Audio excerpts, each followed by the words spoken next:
Right, hello everybody. Just actually finished this class, but like always, there were problems, and so unfortunately 10 minutes of it worked, and then iCloud storage full or some rubbish like that, and the whole second part of it is messed up, so I've got to do it again. So it really annoys me. Got no idea how infuriating making videos for YouTube is. So I tried to do a lesson about adverbs and commas. It's because I've got some important information, in my opinion, to tell you about sentence adverbs. Because if you know about sentence adverbs, it makes using adverbs much easier. Now, if you're writing comments up on the screen, I'm not sure, maybe you're not, maybe no one's here yet. Somebody has written, hi. Well, I can't see you because you're on the other side of the screen. And I'm trying to use the best camera on the phone, which I'm told is the one facing this way. So, you can write something up there, but I will not see it. Now, adverbs are complicated because they can modify adjectives, they can modify other adverbs, they can modify verbs, and they can modify whole clauses. And it's the ones that modify whole clauses that we are interested in. Now, firstly, there are conjunctive adverbs, and these are worth knowing about because they are sentence adverbs as well. But conjunctive adverbs join two main clauses. I've mentioned them before. Here are 8 of them, but there are many, many, many more, and there are loads of great websites where you can find a comprehensive list of conjunctive adverbs. A website called Chomp Chomp does an excellent page on conjunctive adverbs. I highly recommend it, but there are many other great websites out there, so please, if you want a list of them, just type it into Google, conjunctive adverb list. You'll find it immediately. But the thing to remember about conjunctive adverbs is main clause, semicolon, conjunctive adverb, that's what CA stands for, comma, main clause. For example, it's a sunny day, semicolon. Therefore, comma, I'm going to the beach. And there are many other words we could use here, hence, thus, they're also conjunctive adverbs. And you see them all the time. Consequently, yeah, it's a sunny day. Consequently, I'm going to the beach. And the thing to notice here with this adverb is actually it's modifying all of the main clause. What do I mean here, modifying? Well, usually adverbs modify a verb, like he spoke clearly. This is not a sentence adverb. And why do I say that? Because clearly is modifying how the man speaks. Okay? And that's all it's doing. It's modifying how the man speaks. Okay? And so we don't use a comma when we're using ordinary adverbs. Adverbs that modify verbs, adjectives, or other adverbs. But we do use a comma with sentence adverbs. So look at clearly in this sentence. Clearly, comma, he spoke without thinking. Now here, this clearly means it was clear to me that he spoke without thinking. It doesn't mean he clearly spoke without thinking. It doesn't mean that. It means it's clear to me that he spoke without thinking. And with these ones, we really do need a comma. So look at this second example. Sadly, comma, he had to walk to work in the rain. This means it was sad. I thought it was very unfortunate. It was very sad that he had to walk to work in the rain.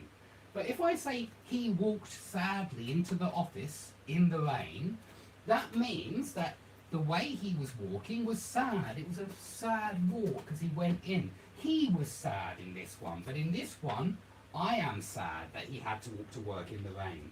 So you can see that these sentence adverbs are very different than ordinary adverbs. So if I have a sentence like, he looked at me oddly, without a comma, that means the way he looked at me, he looked at me in an odd way, in an odd manner. Oddly is modifying the verb. But if I add a comma, it becomes a sentence adverb. And I'm saying it was odd that he looked at me. As soon as I add that comma, it was odd that he looked at me. And I think we'd often say oddly enough here. It's a very common expression. He looked at me, oddly enough, yeah? He looked at me, which was peculiar. And even if we said which was peculiar, it would have a comma and it would be a non-defining relative clause. He looked at me, comma, which was odd. So you can see that these adverbs, if you understand sentence adverbs, you'll understand commas much better. Now there is a big but. Usually, comma, there's a sentence adverb, we set off the adverb with a comma. However, if it's a weak interruption, there is no comma. So unfortunately, things are not simple. It's a sunny day, full stop. Therefore, comma, I'm going to the beach. Consequently, comma, I'm going to the beach. But if you put the therefore here, I think that that starts to sound like a weak interruption. Have a look at the Chomp Chomp website on conjunctive adverbs for some good examples of weak interruptions and strong interruptions. But here, there would be no pause. You just say, I'm therefore going to the beach. And because it's between the main verb and the auxiliary verb, it sounds like a weak interruption. However, if it is at the start of the sentence, it sounds like a strong interruption. So it does depend on position here, and it really does depend on the sentence. How weak is the break or how strong is the break? And here the kind of does it need a pause comes in quite useful.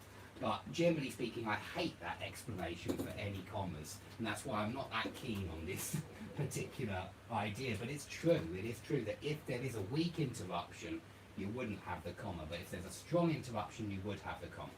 But still, I want to go on now to adverbials, because prepositional phrases function as adverbs. They tell us when something happened, or where something happened, or how something happened, which means they're adverbs. Now, if you see a prepositional phrase at the beginning of the sentence, you very often do use commas if it's long or to avoid ambiguity. If it's short, you don't need commas. Now, short would only mean 2 or 3 words, in my opinion. As soon as it's 4 or 5 words, you do usually see commas after the prepositional phrase.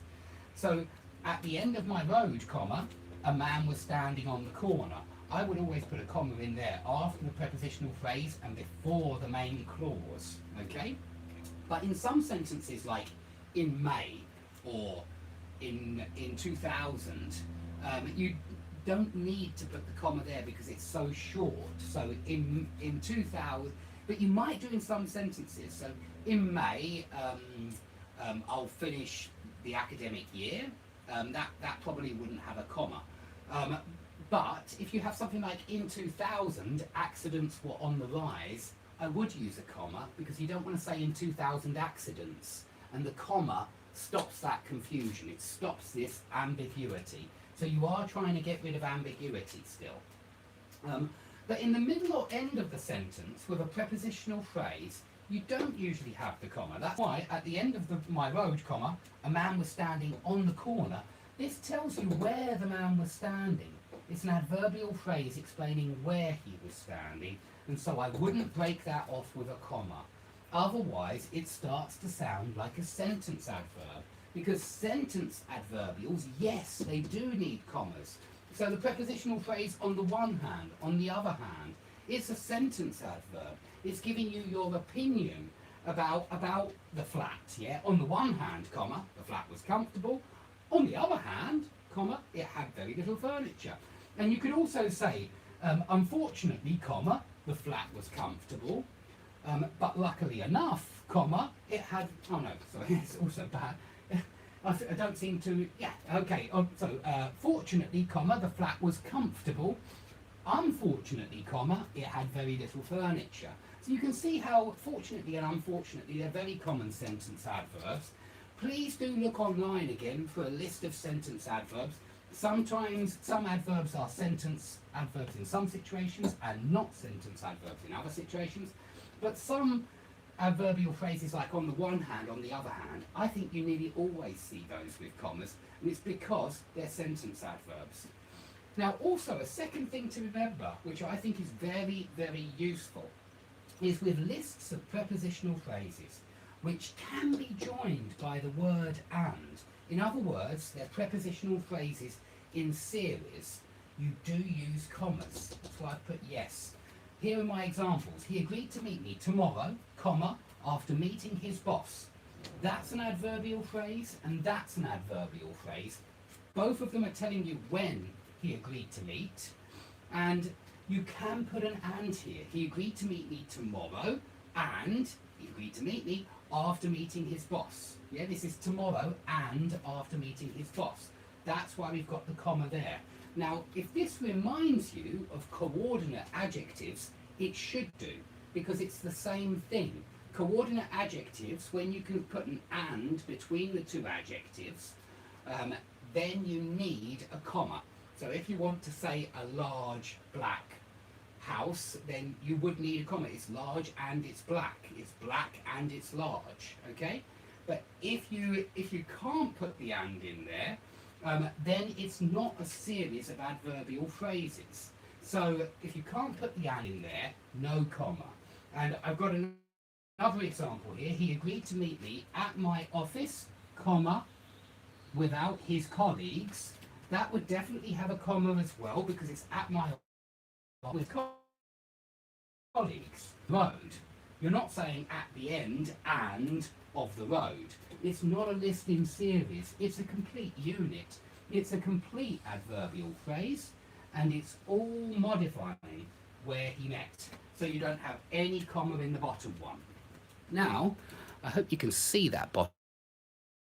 The quality is good enough, because I know it's not usually as good quality when I do these lessons live, but I just get sick of making videos and then getting mistakes in there, or something's wrong with the phone, or something's wrong with the iCloud storage, or this or that or the other.